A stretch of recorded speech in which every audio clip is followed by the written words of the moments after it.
Timnas Indonesia bersiap menghadapi momen krusial dalam perjalanan mereka menuju Piala Dunia 2026.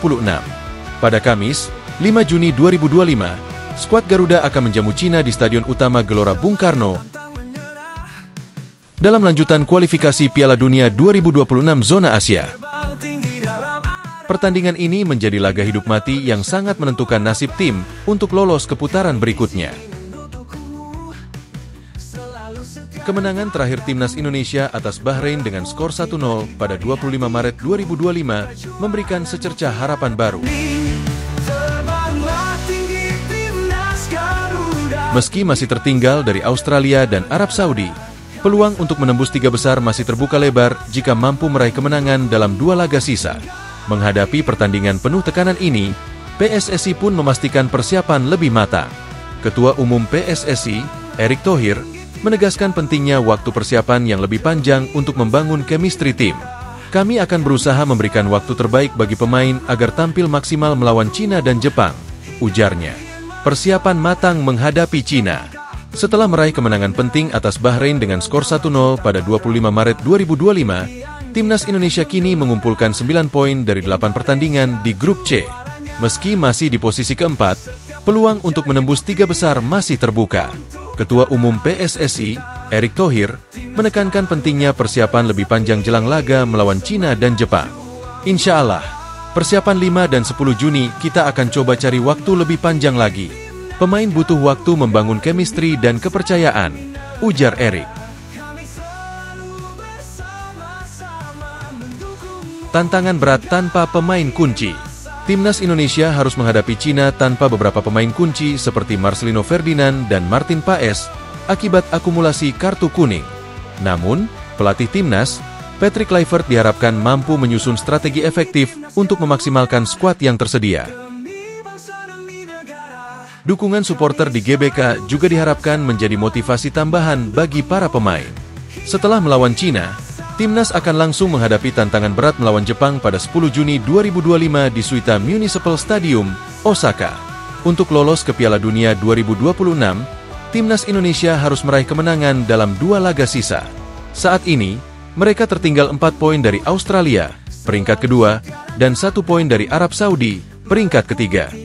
Selain membutuhkan kemenangan, skuad Garuda juga berharap kedua rival di atasnya tersandung dalam pertandingan tersisa. Kita harus menjaga asa untuk mewujudkan mimpi ke Piala Dunia, tegas Erick Thohir. Dengan persiapan matang dan semangat juang tinggi, Timnas Indonesia bertekad meraih kemenangan untuk tetap bertahan dalam persaingan menuju Piala Dunia 2026. Selain itu, PSSI juga mempersiapkan amunisi baru untuk memperkuat Timnas dengan menaturalisasi sejumlah pemain top yang bermain di Liga Eropa. Salah satu pesepak bola top Eropa yang masuk calon pemain naturalisasi Timnas Indonesia adalah Jayden Oosterwolde. Dia kini membela klub Belanda, Fenerbahce. Jayden Oosterwolde punya darah keturunan Indonesia dan juga Suriname. Harga pasarannya kini menyentuh 260,72 miliar rupiah. Kemudian, ada Pascal Struijk. Pemain yang membela Leeds United ini memiliki darah keturunan Indonesia dari kakek atau orang tua ayahnya. Pascal Struijk pun sudah didekati PSSI. Andai bisa membela Timnas Indonesia, kehadirannya bisa membuat tim makin kukuh karena pengalamannya. Harga pasarannya sendiri mencapai 278,11 miliar rupiah saat ini. Selanjutnya, ada Jairo Riedewald. Pesepak bola berusia 28 tahun itu diketahui membela klub Belgia, yakni Royal Antwerp saat ini. Kabarnya, Jairo Riedewald memang sudah didekati PSSI. Hanya saja, ada masalah dalam proses naturalisasinya sehingga perlu waktu untuk bisa membuatnya bisa membela Timnas Indonesia. Berikutnya, ada Miljan Manhoef. Pemain berusia 22 tahun ini berstatus pemain Stoke City saat ini. Miljan Manhoef biasa bermain sebagai winger kanan. Tak ayal, kehadirannya bisa membuat Timnas Indonesia makin tangguh. Harga pasaran Miljan Manhoef sendiri kini menyentuh 60,48 miliar rupiah. Lalu, ada Emiliano Jonathans. Pemain yang satu ini sedang ramai disorot karena kehadiran sang ayah ke Indonesia. Tetapi dikabarkan, ayah Miliano Jonathans, yakni Dennis Jonathans, datang ke tanah air untuk menjadi mualaf.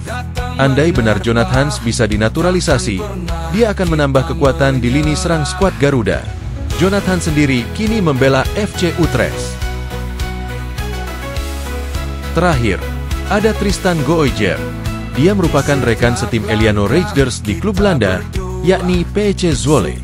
Tristan masih berusia muda, yakni 20 tahun. Alhasil, dia bisa jadi andalan di masa mendatang. Harga pasaran Tristan Gooijer sendiri kini menyentuh 34,76 miliar rupiah. Jika semuanya prosesnya berjalan lancar, maka mimpi ke Piala Dunia akan semakin terbuka lebar.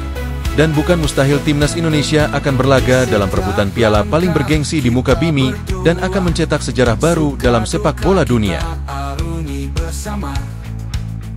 Walau rintangan datang menerpa, takkan pernah kita menyerah.